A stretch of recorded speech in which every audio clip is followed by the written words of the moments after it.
lugar que é bom pra mim é onde eu quiser estar. A estrela ainda brilha, ela é quem vai me guiar. Ser guerreira é minha sina, batalhando pra vencer. Tenho voz pra ser ouvida, tenho sonhos pra viver. Não vão mais conseguir me anular, me calar. Ninguém vai me impedir de cantar e lutar. Seja em casa, no campo, na rua ou na praça. Chega de mordaça, agora eu vou falar. Porque eu sou mulher pra fazer acontecer. Eu sou uma delas, são elas por elas, ocupando os espaços de poder. Em 2022, o PT ampliou em 80% a bancada feminina na Câmara Federal e elegeu a primeira mulher indígena para deputada federal em toda a história do partido. Na última aula dessa semana, você vai conhecer a deputada indígena eleita pelo estado de São Paulo, Juliana Cardoso. Primeiro, eu quero agradecer muito, né, a essa oportunidade de estar aqui nesse projeto, programa Elas por Elas, que é extremamente importante para nossas mulheres do Partido dos Trabalhadores, para as nossas mulheres que são lideranças e que precisam desse espaço para a gente poder contextualizar, para a gente poder avançar, para a gente trocar ideias e informações, porque nós estamos falando para todo o Brasil, né? Mulheres de todo o Brasil. Agradecer principalmente os 125.517 votos que eu tive como deputada federal eleita, né?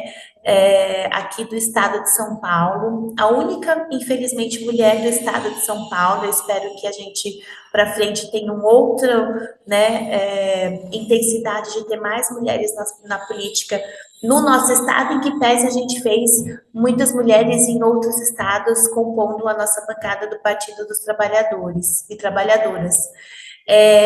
Acho importante dizer que eu sou a primeira mulher indígena na história do Partido dos Trabalhadores. Dos 43 anos de partido, eu sou a primeira mulher indígena. Então, isso além de ser um orgulho, mas também é uma responsabilidade, né? Uma indígena urbana, porque às vezes quando a gente fala sobre indígenas, as pessoas já colocam assim, nossa, indígena, já enxerga a nossa cultura, enxerga as roupas, né, ou sem roupa, e nesse sentido a gente precisa contextualizar que nós temos indígenas de várias etnias e a gente também tem indígenas urbanos. Bom, eu venho de uma trajetória de militância, né, desde muito pequena. Eu costumo dizer que eu sou petista desde a barriga da minha mãe, então eu tenho a mesma idade do Partido dos Trabalhadores, e a minha mãe, Ana Maria de Santos Cardoso, foi uma das que ajudaram a fundar o Partido, né, dos Trabalhadores e Trabalhadoras. Então, as mulheres, quando querem e precisam fazer política, as suas crias vão junto, porque não tem onde ficar, então fica nesse contexto. Então, eu falo que eu sou bebê de chão de núcleo, de diretório, que não era diretório naquela época, né? Ali eram os núcleos.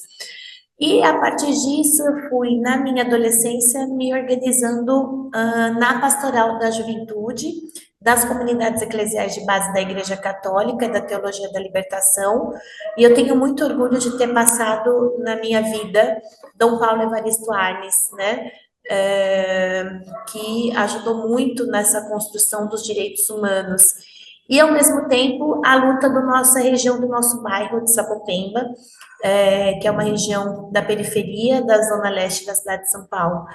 Então, imagina, eu estava ali no meio de uma região muito vulnerável, mas ao mesmo tempo muito rica de lutas, né? Do lado, a gente tinha os metalúrgicos, né? A luta pelos metalúrgicos trabalhadores, que era Santo André, Diadema, então todo o grande ABC, né? Que era bem na divisa. E do outro lado, a gente tinha a luta da moradia popular, que é a Fazenda da Juta, que era uma grande organização popular do povo para poder ter uma moradia. É, participava desde muito, né, jovem nas lutas, né, do dia a dia, no entendimento de que a luta era de uma organização não individual, né, mas que se a gente se unisse, a gente conseguia ter uma política pública voltada para a nossa região, para o nosso território. E assim eu fui criada. Fui candidata a vereadora com 27 anos, me elegi com 30.607 votos, uma votação bastante expressiva para uma jovem que é da periferia, né? Filha de mãe negra, de pai indígena.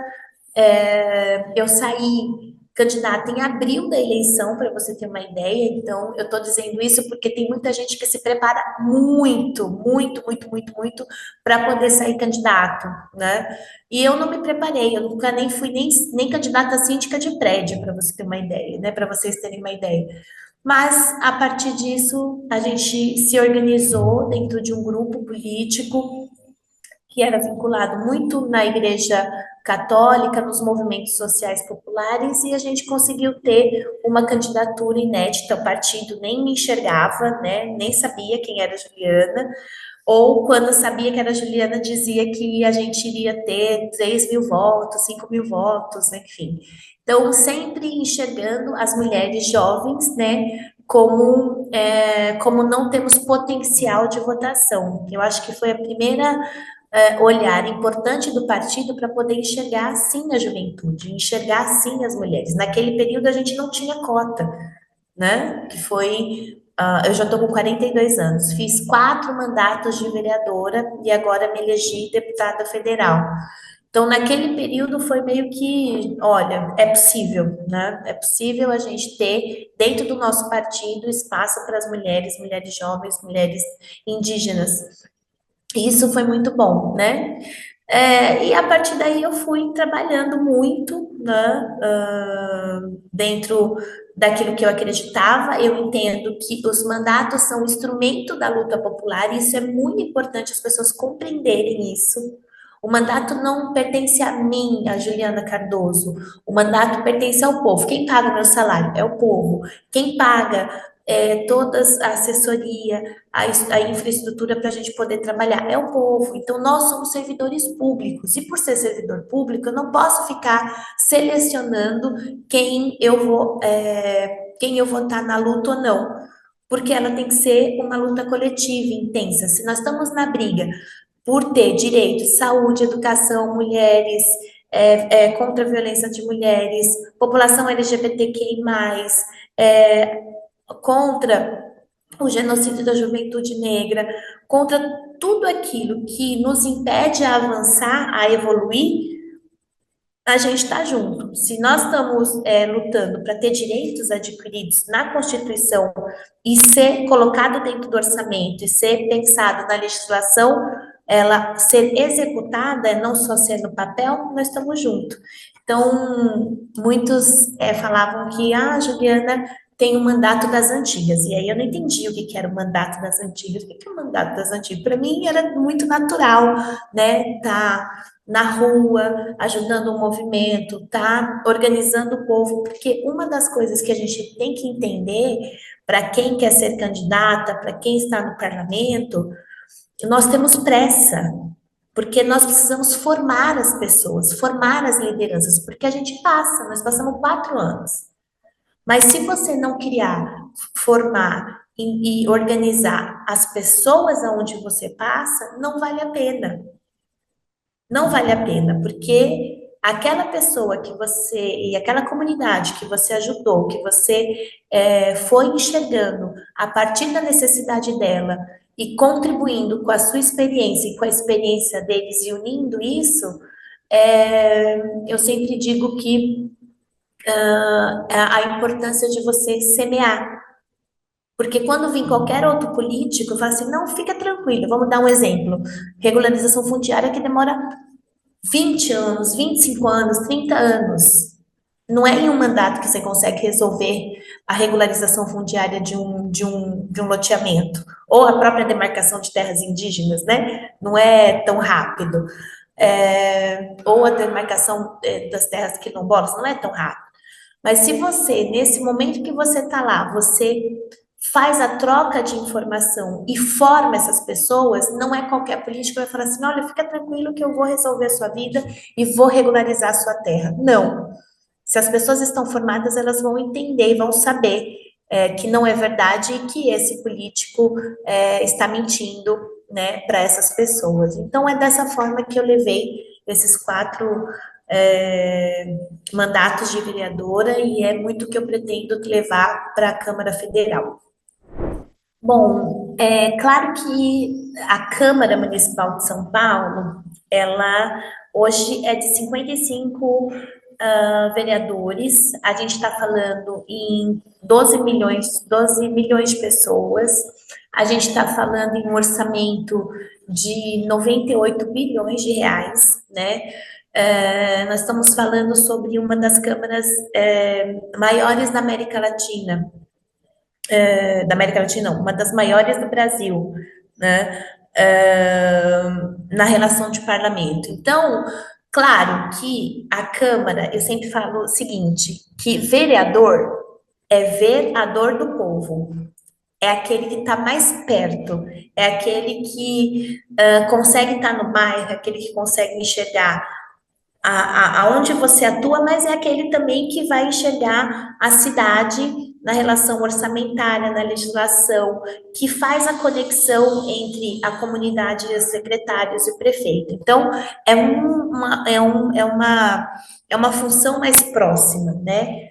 Deputado federal é aquele que sai da sua cidade e vai para Brasília e fica lá na média de terça, quarta e quinta. E o restante, a gente tem que ter os dias para poder andar, não só na capital, por óbvio, mas andar no estado. Então, tem uma diferença muito grande e gritante. A gente vai estar falando de políticas a nível de Brasil. Então, nós vamos estar falando sobre assistência social, que é uma das minhas atuações. Eu sou formada em gestão pública, né? Então, a minha cabeça, ela funciona no sentido do que a gente tem de serviços públicos e que precisam ser cuidados muito delicadamente na relação orçamentária e ser aplicado. Então, assistência social é uma delas. Então, eu, com essa minha caminhada na assistência social, eu já vejo, por exemplo, que nós não temos serviços que tem aqui na cidade de São Paulo. Eu, por exemplo, hoje estou num serviço que é vinculado à assistência social. E o que eles desenvolvem aqui são 220 jovens que se chama CJ, Centro da Juventude. E esse Centro da Juventude, ele faz trabalhos de profissionalização para uma juventude no entorno de um lugar muito vulnerável, que precisa dar oportunidade para essa juventude ter a sua profissionalização e voar, como eu voei, né? Eu sou menina de Osem, que é o CJ, né? Esse CJ, não fui onde que eu estudei, esse aqui onde eu tô, é aqui na região de Ermelino Matarazzo, mas eu sou menina de Osem, de CJ. Então, o que eu fiz no CJ? Eu fiz técnico de processamento de dados, tá certo? E depois eu fiz, e era um curso gratuito, e eu, gratuito entre aspas, né? Porque nós pagamos pelos nossos impostos, né? Assistência social, entre outras coisas. E fiz um curso de manutenção de micro. E depois eu fui educadora social da mesma instituição que chama SEDECA. Então, eu sei a importância, né, que foi na minha vida e na vida de muitos jovens que entraram dentro desse serviço. E aí, o que eu descobri? Que não é em todas as cidades do nosso estado que tem esse tipo de serviço. As pessoas nem sabem, não têm nem ideia que elas podem sim, conversando com o prefeito, tendo recurso do governo federal, tendo recurso do município e do estado, ter direito a ter os CREAS e CRAS, né, que são os serviços específicos da assistência social, para poder ter serviço. Porque assistência social, o que, que as pessoas acham? Ah, é para dar cesta básica, e é para dar quando alguém tem algum problema de quando a casa cai, vai lá e entrega uma cesta básica, um colchão e uma coberta. Muitas pessoas têm essa clareza, têm esse entendimento, só que não é. A assistência social, ela atende as mulheres vítimas de violência, elas atendem os deficientes, elas atendem as crianças, elas atendem os idosos, elas atendem desde aqueles que são já passaram por toda extrema vulnerabilidade social como abrigo, desde esse projeto que eu estou aqui, que é o de profissionalizante, que é o anterior, né? Ou o CEDESPs, enfim. Então, o que eu estou querendo dizer com isso, mais resumidamente, o que eu falo muito, é dizer assim, que a gente tem muitos lugares no nosso estado e no Brasil que não conhecem verdadeiramente o que é uma política pública e o que isso pode ter de benefício para a sua região, né? A mesma coisa na área da saúde, né? Eu fui em lugares que, por exemplo, não tem hospital no estado de São Paulo.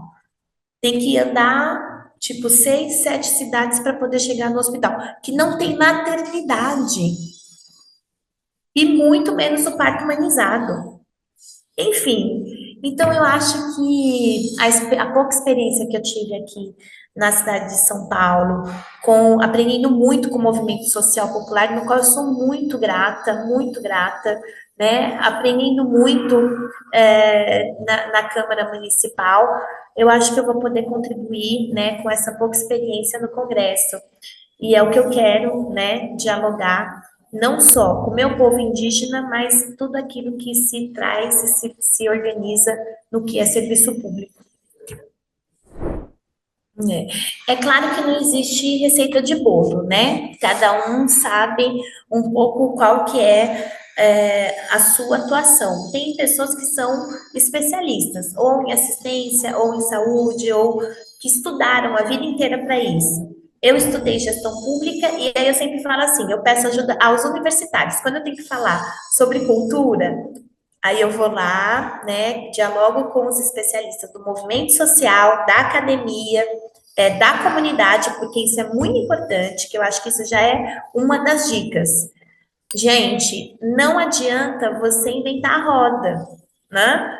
Você tem que ter, né, a sua clareza sobre os assuntos, mas acima de tudo você tem que respeitar principalmente aquela comunidade que está precisando e atuando ou necessitando de alguma coisa. Não dá para você falar assim, olha, agora eu vou chegar aqui nesse espaço que eu estou hoje. Nós vamos fechar a CJ e agora nós vamos fazer aqui um centro cultural. Opa, como assim? As pessoas já se apropriaram do CJ, as pessoas já sabem que aqui é um centro de juventude e que inclusive tem a cultura, né? Então, ouvir, eu acho que isso eu aprendi não só na minha caminhada da comunidade eclesial de base, mas o Lula é muito, nosso presidente faz muito isso. É o escutar, né? É o entender qual é a aflição de quem ali está precisando de ter uma atuação. E aí você juntar possibilidades. Ok, estamos precisando de ter um centro cultural na nossa região, a gente não vai derrubar o CJ, então nós vamos procurar um lugar onde a gente pode conseguir ter um centro cultural. E qual é os próximos passos? Tem movimento de cultural no entorno? Podemos chamar essas pessoas? Quem são os conselhos, né, de juventude, não só de juventude, mas conselho de cultura que são do entorno que podem estar nessa luta? E você somar, eu acho que a relação de você ser parlamentar, você tem a possibilidade de juntar as pessoas, de juntar mesmo aquelas que às vezes ficam brigando entre elas. Porque na hora da luta, não há o que você brigar individualmente. Na hora da luta, você tem que juntar forças para conseguir conquistar aquilo que é para sua comunidade. Então, você, mulher que quer ser candidata, né? Você, mulher que quer pensar em organizar a sua trajetória, você tem que entender. Primeiro, a gente não elege em um bairro só. Tá certo? Isso é a primeira coisa, porque as pessoas falam assim: olha, porque eu quero ser candidata a vereadora, deputada, enfim, então vou trabalhar só aqui no meu bairro que vai dar certo. Não, né? Você tem que ter ampliação, você tem que, né, dialogar com várias lideranças de outros lugares e entender primeiro qual é o seu coeficiente, qual que é enxergando a última eleição, qual foi a votação que teve os vereadores ou parlamentares da sua cidade no coeficiente. E fazer conta, porque também é uma questão de conta, né? Não é só uma questão de querer, eu vou lá, para poder pensar estratégias de como que a gente organiza essa caminhada para conseguir chegar até lá. Bom, como que eu fiz para minha candidatura a vereadora? Na primeira vez, que eu não era conhecida em toda a região, minha trajetória era só em Sapopemba, que é uma zona eleitoral, mas eu fui fazendo isso, juntando com outros grupos, com outras pessoas, né, que foram me apresentando para outras lideranças de outros bairros. Então, eu consegui me eleger com 30.607 votos nessa caminhada de conhecer mesmo, olhar no olho, dizer, olha, eu estou querendo ser candidata, né, a vereadora, se você puder me ajudar, vai ser... E colocar a sua proposta, né, de trabalho e colocar a proposta que você quer avançar para poder estar no espaço do parlamento. Essa receita para mim deu certo, né? Não sei se para outras mulheres que querem ser candidatas vai dar, mas a melhor coisa da vida é você entender que você tem que ter pé no barro, tá certo? Mas tem que ser pé no barro não porque você quer ser artificial, porque você gosta. Porque a política, ela é muito dolorida para as mulheres. A gente leva muita porrada, porrada de inclusive querer desistir, como eu quis desistir no meu primeiro mandato, porque eu apanhei muito, não me enxergava nesse espaço, porque eu vim de uma periferia, e você chega num espaço de 55 vereadores, sendo que 40 deles são de classe média alta, que odeiam o povo, é muito difícil. Mas se você tiver com o pé, né, na rua, com as pessoas, com o movimento, né, com as mulheres principalmente, tá? Eu só consegui sair de desistir de ser candidata na próxima eleição porque as mulheres me acolheram, né? As mulheres me abraçaram. Isso foi muito importante para mim. Então, não que a gente tem que ir aqui e deixar os homens de lado, não é isso. É porque nós temos os nossos entendimentos sobre, primeiro, os nossos corpos, os nossos sentimentos e a forma de poder fazer a troca de conversas, né, com as mulheres, de dar força uma para outra, a energia feminina, né? Eu falo que é a energia do nosso ventre, que é das nossas deusas, enfim. Então, eu acho que você, mulher que quer ser candidata, tem espaço para isso. A sociedade quer mulheres, mas não é qualquer mulher, tá certo? Porque o parlamento é sedutor, ele é muito sedutor, então você tem que fincar os seus pés no movimento social, na rua e na comunidade, para a gente não se perder nesse processo desse congresso sedutor. Primeiro, agradecer mais uma vez, né, essa oportunidade, estamos junto, né, deixo aí o meu contato para vocês também que quiserem conversar mais sobre isso, eu estou muito à disposição. Acho que nós vamos ter um trabalho muito intenso para a luta das mulheres não só no Congresso, mas no Brasil, com o presidente Lula, a gente tem uma tarefa zero, né? Na verdade, nós temos uma tarefa muito importante que é combater a violência contra as mulheres, e ela é violência política, ela é violência de gênero, ela é violência física, ela é violência psicológica, ela é principalmente aquela que a gente vai ter que ter segurança de andar para onde a gente quiser andar, não tem que ter medo, porque a gente ainda passa por um processo de ter medo de sair. A gente é violentada. Muitas vezes não é violentada somente fisicamente, como as pessoas, violentada fisicamente. Não, é muitas vezes aquela coisa que você, aquela saída que você vai, né, nos espaços públicos e você, infelizmente, né, é colocada ali como se fosse uma, um, um objeto à disposição, que a pessoa pode ir lá pegar, que a pessoa pode depois devolver por aquele espaço, né? Um móvel. Não, nós somos gente, somos mulheres, e por ser gente, por ser mulher, nós estamos querendo lutar para a gente ter igualdade de direitos, para a gente ir e vir, né? Sem ter preocupação de sofrer qualquer tipo de violência. Então, é isso que eu queria deixar aqui de recado, e nós estamos aí à disposição da luta.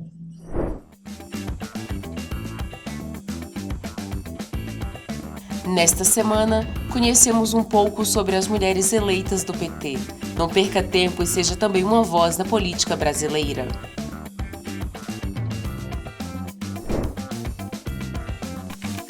Reveja esta e outras aulas na playlist TV Elas por Elas Formação, no canal da TV PT no YouTube ou em formato de podcast no Spotify.